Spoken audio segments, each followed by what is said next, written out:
सुबह सुबह अंबिका नाश्ते की तैयारी में जुटी होती है तो वही ऊपर के फ्लोर पर सो रही देवरानी मिच मिच कर रही होती है। इस जेठानी ने तो जीना दुश्वार कर रखा है। सुबह के 5 बजते ही इसकी खटापटा शुरू हो जाती है। मेरी तो जिंदगी झंड हो गई है। इतने में सास राज देवी हाथों में चाय नाश्ता लेके कमरे में आती है। अरे उठ गई मेरी लाडली छोटी बहू, जल्दी से मुंह हाथ धोकर नाश्ता कर लो। क्या बात है बहू, तुम ऐसे सर पकड़कर क्यों बैठी हो? मम्मी जी, दर्द की मारी मेरा सर फटा जा रहा है। जेठानी जी सुबह सुबह खटर पटर करके नींद खराब कर देती हैं। पता नहीं उनको मुझसे क्या जलन है। जब से मैं शादी करके आई हूँ, मजाल है जो वो एक दिन भी मुझे ढंग से सो लेने दे। देवरानी नमक मिर्च लगाकर अपनी सास से जेठानी की झूठी शिकायतें लगाती है, जिससे गुस्सा कर सास सीधा नीचे जेठानी के पास जाती है। दोनों बच्चे अंश पलक प्लेट लेकर बैठे होते हैं। मम्मा मम्मा, मुझको जल्दी से पराठा बना कर दो ना, भूख लगी है। ओ अंश, तू चुप बैठ। मम्मी पहले मुझको पराठा देना। अंश पलक ऐसे झगड़ते नहीं, थोड़ी देर इंतजार करो, मैं तुम दोनों को पराठे दे रही हूँ। पहले तुम्हारे पापा और चाचू का लंच पैक करने दो, फिर उन्हें नाश्ता भी देना है। तभी राज देवी कड़वे मिजाज से बोलती है। नहीं नहीं, बाद में क्यों, पहले अपने इन भूखे नंगे बच्चों को खिला दे ठोस कर। जैसी माँ वैसे ही पेटू बच्चे पैदा किए हैं। माँ जी क्या बात है, आज आप इतनी कड़वी बातें क्यों बोल रही हैं? मुझसे कोई गलती हुई है क्या? गलती तो हमसे हुई है, जो तुझ जैसी गरीब को अपने घर की बहू बना बैठे, जिसकी हैसियत इस घर में नौकरानी बनने की नहीं थी, महारानी बनकर राज कर रही है। अपनी पत्नी को इस कदर बेइज्जत होता देखकर देव खुद को बोलने से रोक नहीं पाता। बस कीजिए माँ, बस कीजिए। इस बेचारी के सब्र का इतना भी इम्तिहान मत लीजिए। यूं तो बोलने के लिए मेरे पास भी बहुत कुछ है। देवरानी के होते हुए सारा दिन मेरी पत्नी अकेले सारा काम धाम करती है, एक उफ तक नहीं करती। घर का बड़ा बेटा, बड़ी बहू होने के नाते ऊपर रहने का अधिकार हम दोनों का था, लेकिन उसे भी अपने छोटे और उसकी पत्नी को दे दिया, क्योंकि वो दहेज लेकर आई थी। इसलिए आप उसे पलकों पर बिठा कर रखती है और मेरी पत्नी को पैर की जूती समझते हैं।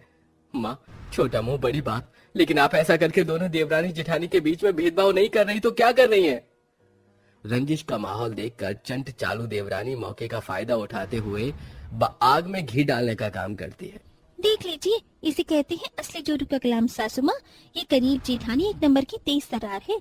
जरूर जेठ जी के कान भरे होंगे महारानी ने। मगर इसकी चालाकी मेरे आगे नहीं चलेगी। कान खोलकर सुन ले मेरी गरीब बहू, आज के बाद हम तेरे कोई नहीं और तुम हमारे कोई नहीं। अब तुम लोग अपने बलबूते पर जियो, इस नीचे के हिस्से में रहो। और तुम सुनो जी, हम दोनों अपनी बहू के साथ ऊपर के फ्लोर पर रहेंगे। अब सास का ये फैसला सुनकर अमीर घमंडी देवरानी के मन में लड्डू फूटने लगते हैं। इस बार मेरा दाव निशाने पर ही लग गया। अब मुझे हमेशा हमेशा के लिए इस गरीब जेठानी और इसके कच्चे बच्चों से छुटकारा मिल जाएगा। ऊपर के फ्लोर पर इनका आना जाना बंद, तो अब मेरी पहली दिवाली भी बेहतरीन खुशियों भरी गुजरेगी। ऐसा घर सजाऊंगी, ऐसा घर सजाऊंगी कि मेरी गरीब जेठानी देखकर पटाखों की तरह जलकर खाक हो जाएगी। इसी तरह से गुजरते दिनों के साथ दिवाली आ जाती है।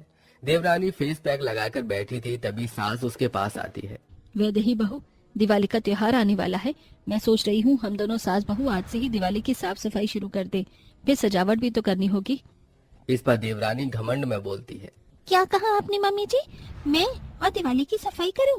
सवाल ही पैदा नहीं होता।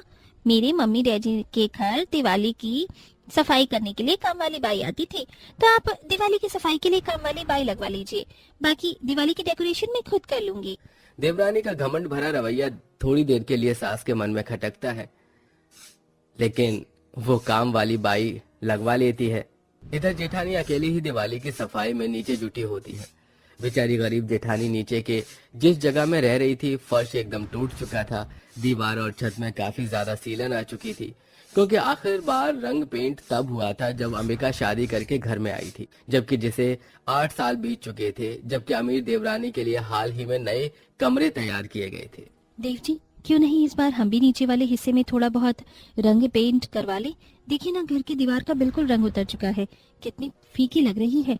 बाकी सजावट तो मैं अपने हाथों से कर लूंगी। मैं पेंट करवा तो देता अंबिका, लेकिन इस बार दिवाली में फैक्ट्री में काम बहुत मंदा चल रहा है, इसीलिए तनख्वाह भी लेट मिलेगी तो मुश्किल है।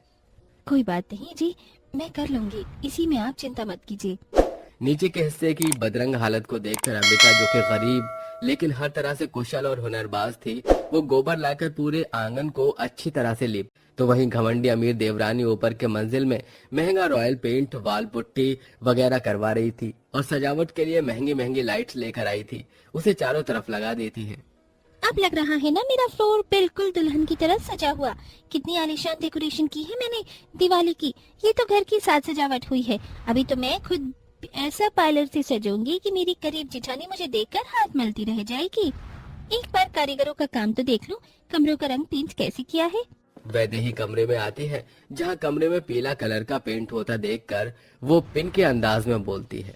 What the hell is this going on? अरे ओ भैया, मैंने तो तुम्हें पर्पल कलर का पेंट करने को कहा था, फिर ये yellow yellow dirty fellow colour किससे पूछकर कर रहे हो? माताजी ने कहा था ये रंग करने को। बहन जी, आप उनसे बात कर लीजिए। क्या हुआ वैदेही बहू, ये लड्डू कलर का पेंट अच्छा तो लग रहा है। पता है पीला कलर लक्ष्मी गणेश की शुभदा का ही प्रतीक होता है। इस रंग का पेंट करवाने से घर में वैभव धन आता है, तो मैंने करवा दिया। मामी जी, आप अपनी जाहिलपंती ना मत कीजिए। मुझे अपने हिसाब से दिवाली की सजावट करने दीजिए, समझ गए?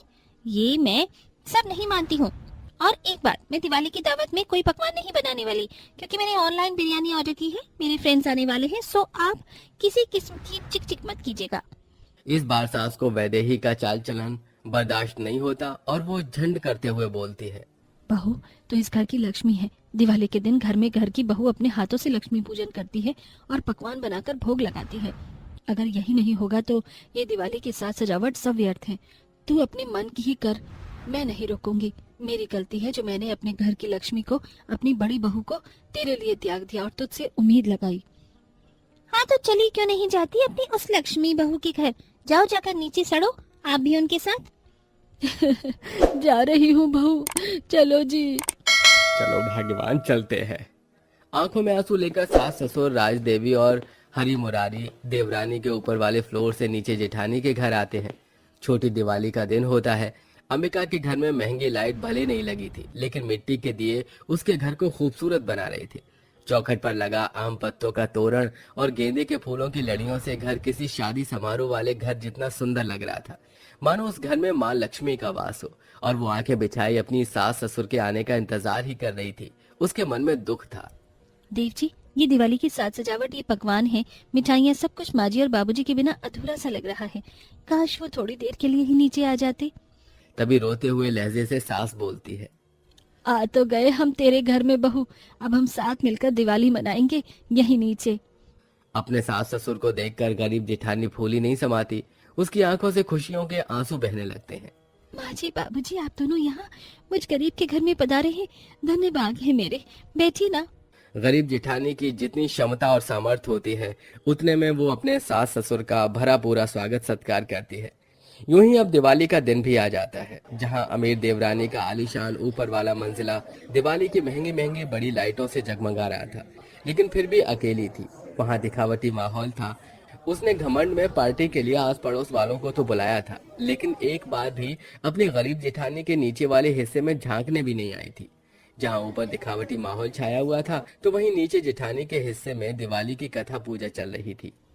ये लीजिए पंडित जी, मेरी तरफ से आपकी दान दक्षिणा। ये थोड़े पकवान, आटा, आलू और ये 21 रुपए है मेरे पास। केवल यही है, स्वीकार कीजिए।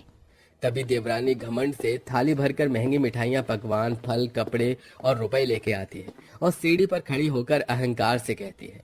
पंडित जी, गरीब जेठानी का दान दक्षिणा लेकर आपको कुछ हासिल नहीं होने वाला।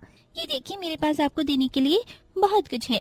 यकीन नहीं होता तो आप एक बार थाल भरकर चीजें देख लीजिए, और ये सारे रुपए भी मेरी तरफ से दिवाली की दक्षिणा आपके लिए। अब चलकर मेरे घर पे भी कथा सुना दीजिए। ज्यादा टाइम नहीं लूंगी आपका, शॉर्ट फॉर्म में कथा निपटा देना बस। इस पर पंडित जी गुस्सा करके कहते हैं, धन संपत्ति का इतना घमंड ठीक नहीं होता बेटी, क्योंकि लक्ष्मी को न आते हुए देर लगती है और न जाते हुए। मैं तुम्हारे घर में कथा सुनाने नहीं आ पाऊंगा। देवरानी घमंड से अपनी थाली लेकर ऊपर चली जाती है। तभी उसे कॉल आता है कि उसके पति के फैक्ट्री में दिवाली के पटाखे से आग लग जाने से सब कुछ जलकर खाक हो जाता है। एक ही पल में वो धनवान से कंगाल हो जाते हैं, जबकि जेठानी के पूजा पाठ के बदले उसके पति की तरक्की होती है। इतना सब हो जाने के बाद भी जेठानी देवरानी को हिम्मत देती है। देवरानी जी मत रोइए, पैसा ही तो गया है, वो तो फिर कमा लेंगे। परिवार तो साथ है, हम सब एक परिवार हैं। सुख दुख में परिवार थोड़ी छूटता है। चलिए चलकर एक साथ दिवाली मनाते हैं। अंत में वैदेही रोते हुए जेठानी से माफी मांगती है। जेठानी जी, मुझे मेरे बर्ताव के लिए माफ कर दीजिए। मैंने आपको हरदम जलाना चाहा, शायद इसीलिए लक्ष्मी माता ने मुझे निर्धन बना दिया।